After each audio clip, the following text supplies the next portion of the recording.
18:39. Como dijimos, la situación en Venezuela es muy peculiar, cada vez más compleja. Uno sabía que se iba hacia eso, ¿no? Porque lamentablemente había varios indicios que suponían que el rumbo del país podía ser ese. Si bien algunos decían, bueno, está cambiando, la economía está mejorando. Sí, pero institucionalmente viene mal ese país de hace bastante tiempo y es la verdad, ¿no? Incluso lo está reconociendo tarde, pero está reconociendo muchos dirigentes del progresismo de diferentes lugares de Latinoamérica, ¿no? Porque, a ver, es injustificable lo que pasa en Venezuela, más aún si uno brega por la libertad y principalmente por los derechos individuales de las personas. Pero bueno, está complejo el panorama. Desde el foro Peronismo del siglo XXI, que es un foro de dirigentes y personalidades que proponen un justicialismo renovado, para los tiempos que corren, sacaron un comunicado que se llama No a las dictaduras, no a las autocracias, Venezuela, dos puntos, militar la democracia es un compromiso.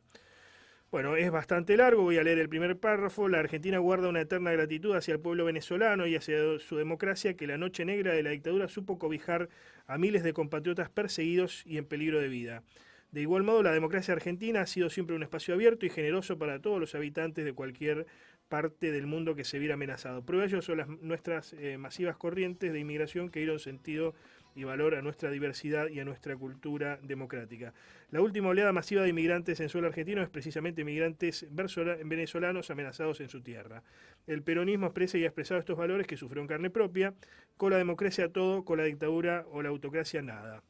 Firman varios, entre ellos Juan Manuel Ortubey, Lourdes Puente, Oscar Encín, Carlos Campolongo, Guillermo Plumas, Sandra Merice, Jorge Raventos, Mariela Floco, Sergio Alcázar, Valeria Ayala, Gabriela Martignone, etcétera, etcétera. Y también Pascual Albanese, que es periodista y escribe, entre otros sitios, para Infobae. Está en contacto con nosotros, Pascual. ¿Cómo estás, Pascual? Buenas tardes. Buenas tardes, ¿cómo están ustedes? Bien, gracias por atendernos. Vos sos referente del Instituto de Planeamiento Estratégico y cofundador del Centro de Reflexión para la Acción Política Segundo Centenario. ¿Por qué la idea de sacar este comunicado, Pascual? Porque nosotros pensamos, tal cual surge de lo que has leído hace un par de minutos, que la situación de Venezuela no es algo ajeno a la Argentina. No lo es por muchos motivos. No lo es por razones históricas, como se acaba de aclarar, en el sentido de cuál fue la solidaridad de la nación y el pueblo venezolanos con los argentinos perseguidos por la dictadura militar, que tuvieron una cálida acogida durante muchos años en este país hermano. Y tampoco lo es porque de alguna manera lo que se puede llamar muy provisoriamente el modelo chavista Ujú. ha tenido un impacto que va mucho más allá de Venezuela como país, ha adquirido una dimensión regional, se ha llegado a hablar del arco bolivariano, y eso ha tenido también una expresión bastante concreta en la política argentina, yo diría, de los últimos 20 años. Y por lo tanto, lo que está pasando en Venezuela, y particularmente, independientemente de cómo evolucionen los acontecimientos, el evidente agotamiento del régimen dictatorial que encabeza Nicolás Maduro, Ujú. también tiene significación e implicancias políticas para nosotros como argentinos. Vos lo ves directamente como una dictadura, digamos, como un gobierno no democrático, al menos. Bueno, la palabra gobierno no democrático es por lo menos suave, pero expresa con claridad una cosa muy obvia, y es que el régimen venezolano no expresa en absoluto la voluntad libremente expresada de su pueblo. El hecho de que haya 7,5 millones de venezolanos Ujú. residentes en el exterior que han emigrado en los últimos años como producto de la situación imperante en su patria, muchísimos de los cuales tienen hoy alojamiento aquí entre nosotros en la Argentina. La circunstancia de que en las elecciones presidenciales que acaban de realizar haya sido proscripta, en el más estricto sentido de la palabra, la principal líder de la oposición venezolana, que es Corina Machado.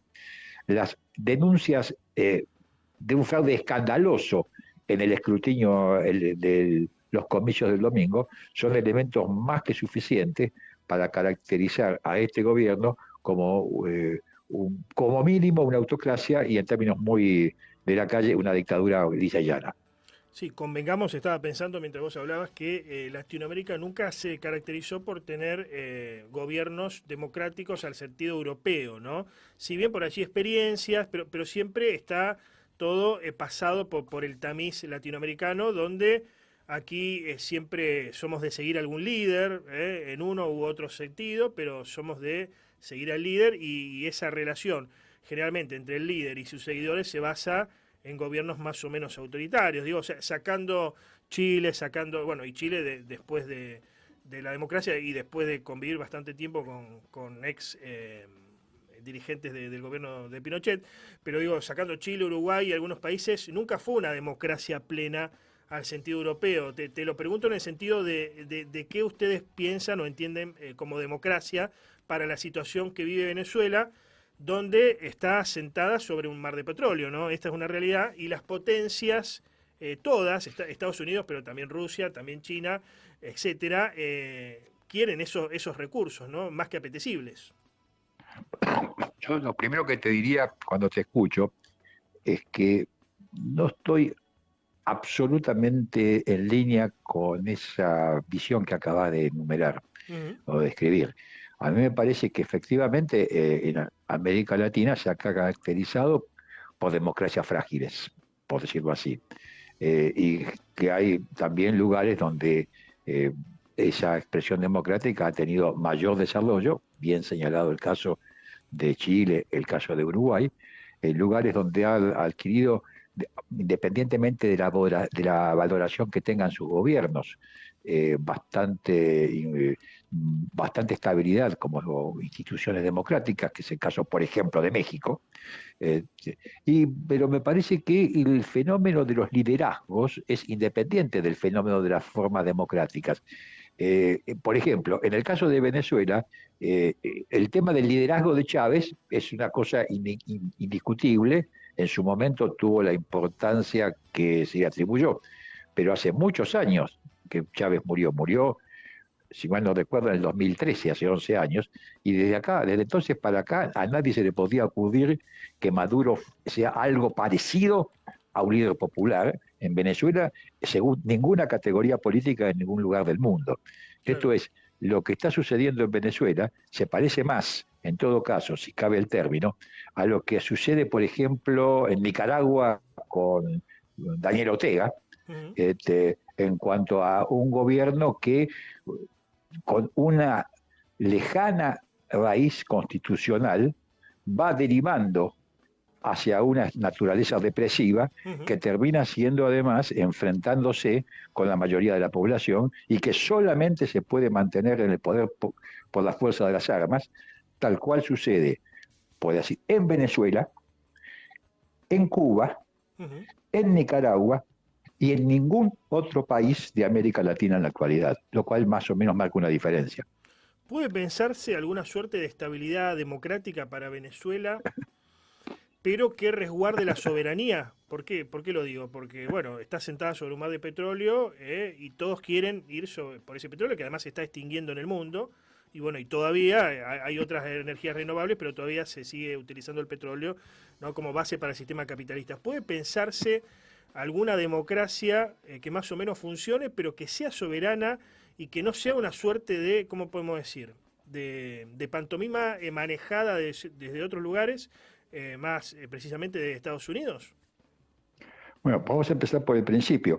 En este momento, Venezuela está sentada sobre un mar de petróleo, pero se ahoga en el petróleo sobre el cual está sentada, porque el gobierno de Maduro ha destruido la producción petrolera en Venezuela. Hoy por hoy, la Venezuela de la OPEP es un pálido reflejo de lo que fue durante la etapa de Carlos Andrés Pérez, por ejemplo, allá en la era democrática venezolana, e inclusive durante la primera fase del gobierno de Chávez. Uh -huh. En segundo lugar, el tema del conflicto entre Estados Unidos y el régimen de Maduro en relación al tema del petróleo, yo lo pondría entre paréntesis, porque durante muchísimo tiempo el régimen venezolano pudo sobrevivir precisamente gracias a la exportación de petróleo de Estados Unidos. Sobre si Venezuela puede o no tener un régimen democrático estable, bueno, obviamente que depende en gran medida de la voluntad política y del grado de organización del pueblo venezolano, y hay que decirlo también de la colaboración que pueda prestar la comunidad internacional en el sentido de garantizar una transición pacífica que permita que el desenlace de este proceso no esté acompañado por un baño de sangre. Ujú. Vos sos peronista, formás parte del foro Peronismo del siglo XXI y es inevitable la comparación con la caída del peronismo, ¿no? Es un poco de ucronía lo que uno hace, de contrahistoria, pero siempre se dijo, ¿no? ¿Qué pasaba si Perón resistía en 1955, incluso mediante las armas, para evitar ese golpe de Estado? En vez de irse al exilio, seguía peleando. Bueno, creo que lo mismo se debate en Venezuela, un gobierno que empezó como popular, si bien hoy se ha desvirtuado, pero si debe resistir o debe cesar en esa actitud, ¿no? Es inevitable ese paralelismo con el peronismo histórico, a eso me refiero, ¿no? Bueno, a mí me parece que es un paralelismo un poco forzado, porque aún en el peor momento de la situación política de la Argentina del 55, el peronismo seguía expresando una corriente popular mayoritaria, tanto es así que su derrocamiento tuvo que ser acompañado por su proscripción durante 17 años para que los gobiernos que sucedieron al golpe de Estado del 55 pudieran mantenerse en el poder, cosa que no acontecería en absoluto en el caso de que Nicolás Maduro abandonara el Palacio de Miraflores. Ujú. Esto es, digamos, la situación en la cual estuvo Perón el 55 fue el derrocamiento de un gobierno popular por grupos minoritarios que consiguieron efectivamente un apoyo importante en un sector de la clase media y que se alzaron por las armas contra un gobierno constitucional absolutamente legítimo, cuyas elecciones habían sido aprobadas 3 años antes con la participación de la oposición, esto de la Unión Cívica Radical, cuando fue reelecto a Perón en 1952, Ujú. sin proscripciones y sin persecución política. Todo lo contrario de lo que está aconteciendo con la Venezuela de hoy, en la cual este gobierno surge, si es que se puede decir que surge, me refiero al gobierno de Maduro, de la proscripción de la principal candidata de la oposición, reitero, de Corina Machado, y siendo rechazado por la inmensa mayoría del pueblo venezolano. Creo que en todo caso, la comparación más acertada, con las diferencias del caso, sería con aquellos gobiernos dictatoriales que en las 10 de últimas Ujú. tienen que optar entre endurecerse a costa de un baño de sangre o dar un paso al costado y garantizar una transición pacífica hacia la democracia. Si sigue en esta tesitura de resistir a como dé lugar el gobierno de Maduro, ¿va hacia Cuba, Venezuela? ¿Va hacia hacer una nueva Cuba? Bueno, son situaciones distintas y además la Revolución Cubana tuvo obviamente otras características en su momento, pero digamos, más allá de la palabra Cuba o no Cuba, si el gobierno de Maduro resiste y se mantiene durante el tiempo, no va a hacer otra cosa que acentuar su carácter depresivo y eso inevitablemente a la larga va a provocar más estallidos de tipo político y social y lamentablemente más pérdida de vidas humanas. Te agradezco este contacto, Pascual. Bueno, muchísimas gracias a ustedes por el llamado. Adiós.